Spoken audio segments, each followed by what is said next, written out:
Herkese merhaba arkadaşlar, kanalımıza hoş geldiniz. Afra Saraçoğlu'dan set pozu. Son olarak Yalı Çapkını dizisinde Seyran karakterine hayat veren Afra Saraçoğlu yeni paylaşımıyla gündeme geldi.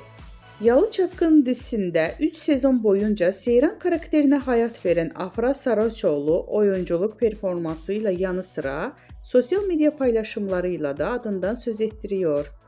Öte yandan dizinin bitmesinin ardından dinleneceğini söyleyen Afra Saraçoğlu imaj değiştirmişti. Koyu renkli saçlarını sarıya boyatan ünlü oyuncu son halini takipçilerinin beğenisine sundu. Bizden bu kadar arkadaşlar. Videoların devamını gelmesini istiyorsanız da kanalımıza abone olmayı unutmayalım. Hoşça kalın.